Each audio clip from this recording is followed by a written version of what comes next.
جسے انگلش میں jackal horn بھی کہا جاتا ہے۔ اس کے بارے میں لوگ یہ عقائد رکھتے ہیں کہ اس کے طلسماتی اثرات کی بدولت انسان کی قسمت بدل سکتی ہے، اس کی تمام مصیبتوں کا خاتمہ ہو سکتا ہے۔ جس کے پاس یہ گدڑ سنگی موجود ہو، اس پر دولت کے دروازے کھل جاتے ہیں۔ غرض انسان کی ہر پریشانی اور تکلیفیں اس کے ذریعے ختم ہو سکتی ہیں، اور یہ کہ یہ دنیا میں بہت ہی زیادہ نایاب ہیں، جنہیں حاصل کرنا ہر کسی کے بس کی بات نہیں۔ مگر در حقیقت اس گدڑ سنگی کی حقیقت کیا ہے؟ اسے کہاں سے اور کیسے حاصل کیا جاتا ہے؟ کیا یہ واقعی ہی ایسی کسی خصوصیات کی حامل ہوتی ہے کہ لمحوں میں کسی انسان کی قسمت کے فیصلے بدل دے؟ یہ سب باتیں جانیں گے آج کی ہماری اس ویڈیو میں۔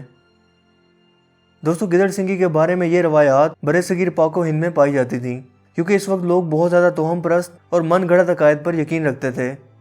لہٰذا جب 1947 میں پاکستان کا وجود بنا تو یہاں لوگ ہندوستان سے یہ توہم پرست عقائد بھی ساتھ لے کر آئے۔ اسی جہالت کا فائدہ اٹھا کر روڈ پر بیٹھنے والے جوتشی اور بابوں نے گدڑ سنگی کی فروخت کے نام پر عوام کے ساتھ لاکھوں روپے کا فراڈ کرنا شروع کر دیا۔ پاکستان میں یہ کام سب سے زیادہ عروج پر ہے، جن میں روڈ پر بیٹھنے والے بابے اور عاملین سب سے آگے ہیں اور اس کام کو باقاعدہ پیشہ بنا چکے ہیں۔ مگر در حقیقت یہ گدڑ سنگی کہاں سے آتی ہے اور سائنس اس کے بارے میں کیا رائے رکھتی ہے؟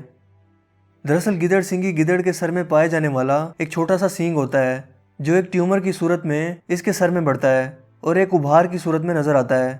یہ ٹیومر سینکڑوں گدڑوں میں سے کسی ایک کے سر میں نکلتا ہے، جسے چند ماہرین احتیاط کے ساتھ اس چھوٹے سے سینگ کو جڑ سمیت باہر نکال لیتے ہیں، جسے بعد میں ہنود کر کے ایک سندور کے ڈبے میں رکھ دیا جاتا ہے، جہاں یہ گلنے سڑنے سے محفوظ رہتا ہے۔ ماہرین کا یہ بھی کہنا ہے کہ یہ باقاعدہ ایک جاندار چیز ہے، جس کے بالوں میں افزائش یا بڑھوتری ہوتی رہتی ہے، جس کی سائنسی وجہ یہ ہے کہ جب گدڑ سنگی کو گدڑ کے سر سے الگ کیا جاتا ہے تو اس میں موجود بیکٹیریا ایک دوسرے کو کھا کر اپنا وجود بڑھاتے رہتے ہیں، جس سے یوں محسوس ہوتا ہے کہ یہ ایک باقاعدہ جاندار چیز ہے۔ علم سیمیات اور عاملین کے مطابق یہ ایک ایسی نایاب چیز ہے جس پر کسی عمل کی ضرورت نہیں ہوتی، اور اس کی صرف موجودگی ہی راتوں رات آپ کی قسمت بدل سکتی ہے، آپ کو غریبیوں سے نکال کر تخت و تاج کی مالک بنا سکتی ہے، عزت اور منصب پر فائز کر سکتی ہے۔ مگر در حقیقت یہ دعویٰ کر کے اس گدڑ سنگی کو بیچنے والے یہ نام نہاد عاملین اور جوتشی آپ کو بے حال اور روڈ پر کپڑا بچھائے بیٹھے نظر آئیں گے۔ اگر ایسا کچھ ممکن ہوتا تو گدڑ سنگی کی بدولت یہ لوگ کیا سب سے پہلے اپنی قسمت کو نہ بدل لیتے، مال و زر کے مالک اور دنیا کے اونچے منصب پر فائز نہ ہوتے؟ مقام حیرت یہ ہے کہ روڈوں پر بیٹھنے والے جن کی خود کی حالت قابل دید ہوتی ہے، وہ لوگوں کی قسمت بدلنے کے دعوے دار ہوتے ہیں۔ دوستو ایک مسلمان ہونے کے ناطے ہمارا یہ ایمان ہے کہ انسان کی قسمت کے فیصلے اور مشکلات کو حل کرنے والی ذات صرف اور صرف اللہ پاک کی ذات ہے۔ اس ذات پر ایمان چھوڑ کر گدڑ سنگی جیسے توہم پسندانہ عقائد پر مشتمل چیزوں پر یقین رکھنا کہ وہ کسی طرح سے انسان کی قسمت بدل سکتی ہیں، شرک سے کم نہیں ہے۔ دنیا کی امیر ترین شخصیات میں سے کسی ایک کے پاس بھی گدڑ سنگی موجود نہیں ہے۔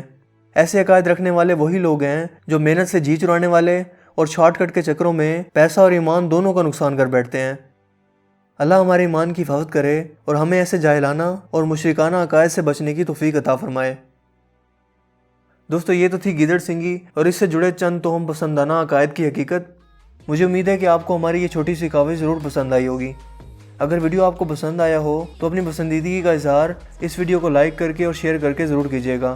مزید اس طرح کی ویڈیوز کے لیے آپ ہمارے چینل کو ضرور سبسکرائب کیجیے۔